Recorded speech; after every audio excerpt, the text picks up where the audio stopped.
Olá, amigos.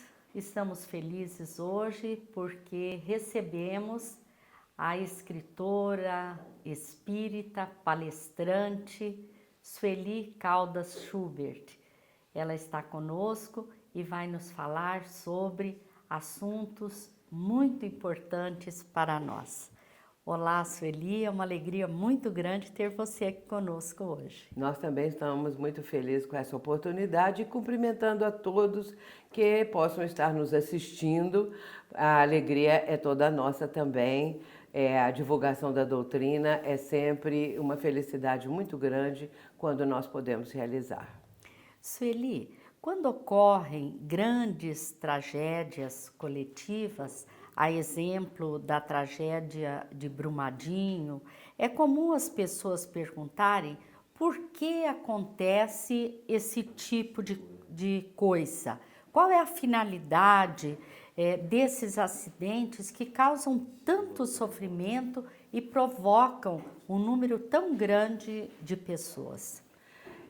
Bem, é claro que nós temos que analisar sob a ótica da doutrina espírita, porque é a única forma de entendermos por que acontecem esses desastres coletivos, as pessoas que estão envolvidas. E é interessante notar também, e isso é muito divulgado, quando a mídia está trazendo a notícia que houve, como o caso da tragédia de Brumadinho e outros desastres coletivos, algumas pessoas que afinal se salvaram diante de tanta destruição, tanta coisa difícil, uma ou outra consegue se salvar e às vezes até sem estar ferida, ou então com alguns ferimentos leves, mas que se recompõe mais tarde. E aqueles outros que estavam a caminho, por exemplo, para ir para um aeroporto e de repente houve um problema no carro, a pessoa não chega a tempo e o avião que a pessoa iria tomar para seguir o seu destino, de repente sofre uma pane e aí explode no ar, ou então ao aterrissar acontece um incêndio, qualquer coisa assim, e a pessoa se salva.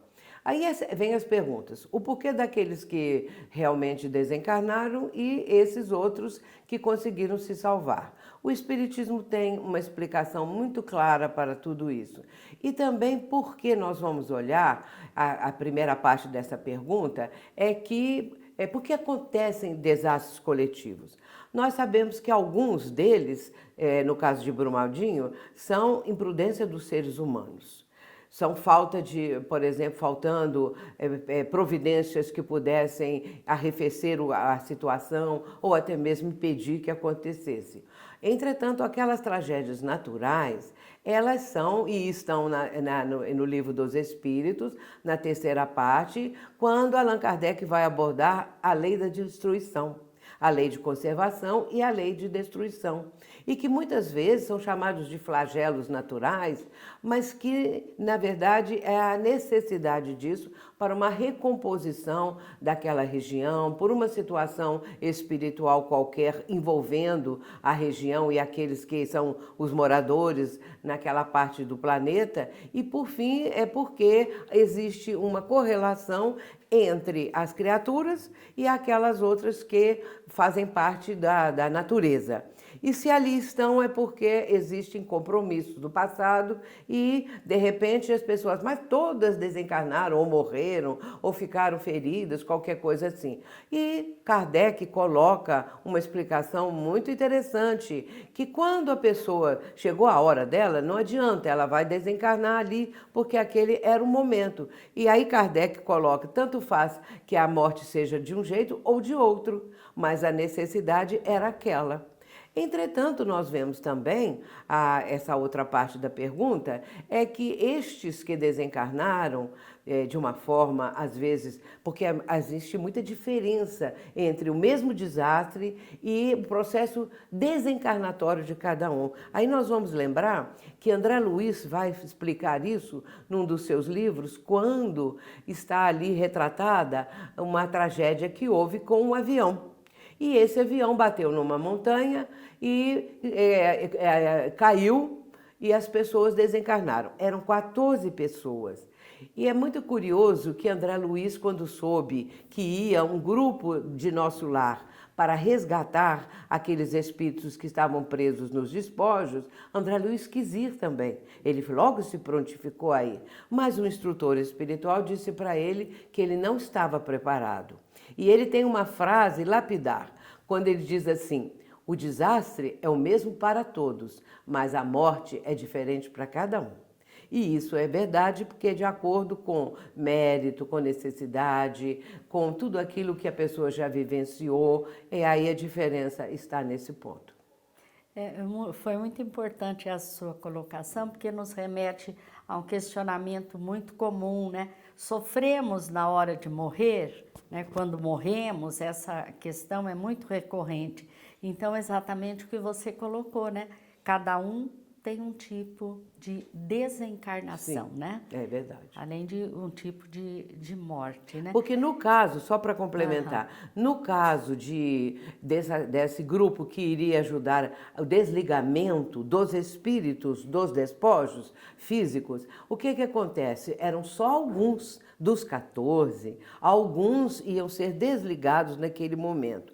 Outros levariam mais alguns dias e alguns outros meses, anos, sabe-se lá quanto tempo. Então, esse período também é variável de acordo com o que o espírito apresenta. Então, tudo, Sueli, depende da preparação feita para a morte? Não apenas a preparação, do tipo de vida que a pessoa leva. Exatamente, esse tipo de vida é a preparação que Sim, ele porque fez, é né? uma coisa decorrente da outra. Sim. Se a vida da pessoa sempre foi pautada pelo equilíbrio, vamos dizer assim, uma pessoa que sempre pensou no próximo, que sempre procurou pacificar qualquer ambiente, que, enfim, contribuiu de alguma maneira para ajudar a humanidade. Essa pessoa, ela está mais preparada para a desencarnação do que outras que são muito apegadas ao corpo físico. Porque nós sabemos que hoje em dia as pessoas priorizam o corpo físico, devido ao fato de não acreditarem na imortalidade, de não saberem, afinal, né, da imortalidade, que nós somos imortais, que a vida continua. Não tendo esse conhecimento, a pessoa vai se apegar ao corpo físico. E quanto mais apegada for, mais difícil é a desencarnação no desligamento daquele espírito, daquele corpo físico que agora já não lhe serve mais. Sueli, nós sabemos da interferência, da atuação dos espíritos desencarnados sobre nós, né? Sobre o mundo material. A espiritualidade poderia ou pode impedir que esse tipo de situação, no caso as tragédias coletivas, aconteçam? Bem, hoje em dia nós sabemos que existe, por parte da ciência, muitos motivos para, muitas condições, vamos dizer assim, para ou diminuir a intensidade da tragédia que estava prestes a acontecer, ou até evitá-la, ou também evitar, no caso, por exemplo, dos vulcões. Vulcão em erupção. Os vulcões estão adormecidos, passam muito tempo assim e de repente um vulcão entra em erupção. Se aqueles aparelhos que registram esses movimentos do vulcão, no caso este que está prestes a explodir, esses aparelhos já registram, são máquinas muito assim colocadas para exatamente observar o quanto e quando isso pode acontecer. E, de repente, já podem avisar aos habitantes da região que se retirem. Que foi o caso, por exemplo, trazendo para o nosso aqui, o Brumadinho, se eles tivessem avisado que a barragem estava prestes a desmoronar, era muito melhor, ajudava muito, embora não pudesse diminuir totalmente os prejuízos que as pessoas sofreram ali, estão sofrendo até hoje. E nos casos de vulcões, de terremotos, essas máquinas, esses aparelhos, eu não sei como chamariam isso, aparelhos mesmo, né? Registram que existem tremores, por exemplo, para acontecer numa intensidade tal, e aí fala o grau da intensidade do terremoto, da erupção vulcânica e assim por diante. Então, há possibilidade de diminuir. Impedir que o vulcão entre em erupção é impossível e também que o terremoto aconteça. Mas existem outras coisas que são falhas humanas. E aí, sim, pode o ser humano melhorar ou impedir. Sueli, vamos falar de um outro assunto. Mas eu posso falar mais um pouquinho Pode, desse? pode. Eu vou me falar assim, vou ter essa audácia. Claro, Porque com já que estamos certeza. falando de tragédias, eu queria lembrar também quando a tragédia acontece devido à criminalidade, ações criminosas das pessoas. E podem acontecer tragédias assim, as mais incríveis. E eu gosto muito de falar, e estou pedindo licença para isso, sobre as balas perdidas. Ah, sim. Que não é uma muito tragédia interessante. coletiva, é às vezes individual, porque alguém vai ser atingido por uma Certo. bala, que está perdida, digamos assim. Mas a tragédia acontece pela família, que vai sofrer aquela desencarnação do ente querido, assim, de repente. Às vezes, e já aconteceu, de um bebezinho estar no colo da mãe e ser atingido por uma bala. E dentro do carro, e em vários outros momentos aconteceram. E a mídia divulga da seguinte maneira: um inocente morreu por uma bala perdida. Eu gosto de fazer perguntas nesse sentido. Seria inocente? Inocente atingido por uma bala perdida. Pode ser um bebê de poucos dias, ou de meses, ou de alguns anos, ou um adulto, um idoso, qualquer coisa. Muito bem, era inocente? A pergunta que temos que fazer é essa. Se for inocente, Deus é injusto.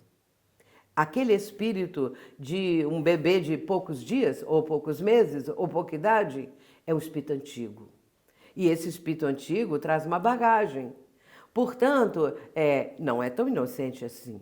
Não quer dizer que seja um criminoso, não quer dizer que era um nazista, que era isso, que era aquilo, que muitas vezes as pessoas levam para esse lado.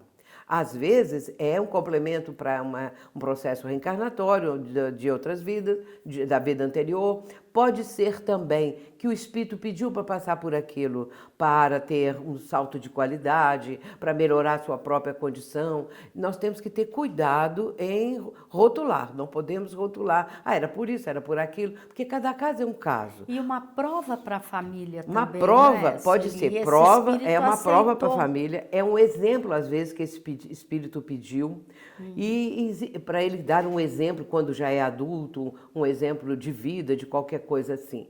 Portanto, a bala perdida, ela não é tão perdida assim. E outro ponto muito significativo, quem atirou?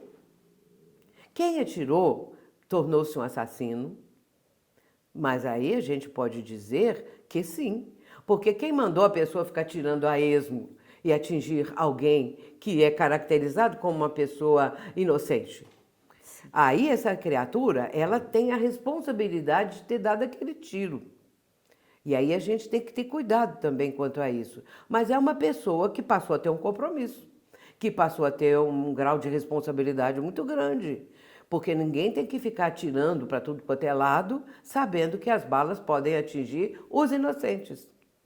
E aí eu gosto de falar sobre esse assunto, porque sempre que sai isso na mídia, as pessoas vêm perguntar aos espíritas, o que o espiritismo acha disso? Como uma criança de um bebê de colo vai ser atingido por uma bala e vai morrer instantaneamente? Por que acontece isso? Só o espiritismo. Só o espiritismo que explica. É só considerando a anterioridade da vida, né? É verdade, Sueli? só considerando. Mas- o processo reencarnatório, o ir e vir, né?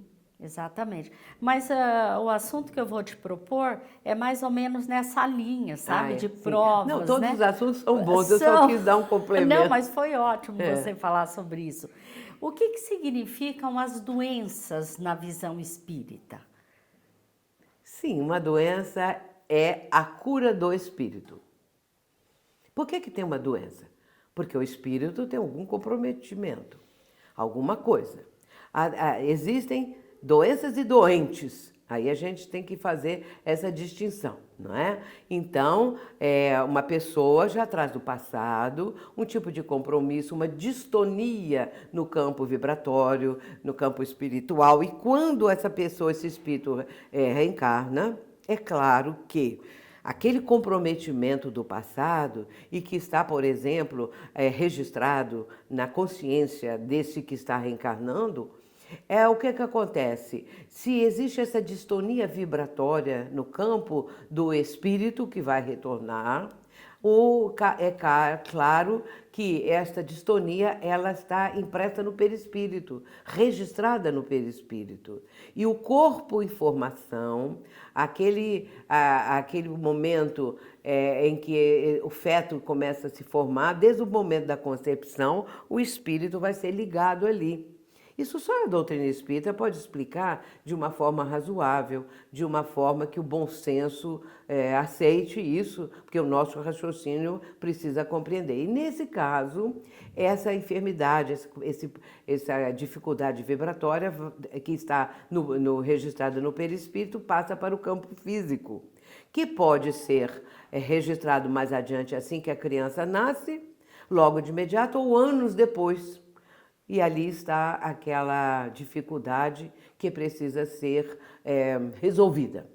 O espírito vai, então, reencarnado já, ele vai passar por uma enfermidade qualquer. Vamos falar o câncer, por exemplo, não é? E, nesse caso, a pessoa passa meses, anos tratando do câncer e fica curada. Quando ela ficou curada, significa que houve uma coisa favorável ao espírito, as sequelas do passado e tudo mais. Mas outras desencarnam. E aí, por que desencarnaram? Bom, mas aí ajudou o espírito também. Houve necessidade de que acontecesse a desencarnação. Uns precisam da desencarnação, outros ficam curados mais adiante, que parece outra coisa, a gente sabe disso. Entretanto, a doença, a gente tem que entender que ela é a cura do espírito. E deságua no campo físico para tirar todo esse conjunto vibratório negativo que está presente, que através da doença, da enfermidade, vai ser drenado para o campo físico e depois a pessoa se liberta daquilo. Você fazendo esse comentário, eu me lembrei da frase do Espírito Joana de Eu ia Ângeles, dizer, pode falar, que eu ela quero ter diz fala para que mim. só há doenças porque Sim, há doentes. exatamente, né? é verdade. E ela fala também que a enfermidade ela está drenando aquilo que existe de distonia no campo espiritual. Sueli, nós agradecemos a sua participação e queremos tê-la conosco em outras oportunidades. Eu agradeço muito também muito essa oportunidade. Para mim é um momento muito feliz e deixo aqui também um carinho muito grande por aqueles que nos assistem. Muito obrigada. Nós agradecemos a todos vocês que estão nos assistindo. Pedimos que fiquem conosco para assistirem a mensagem do Momento Espírita e lhes desejamos muita paz.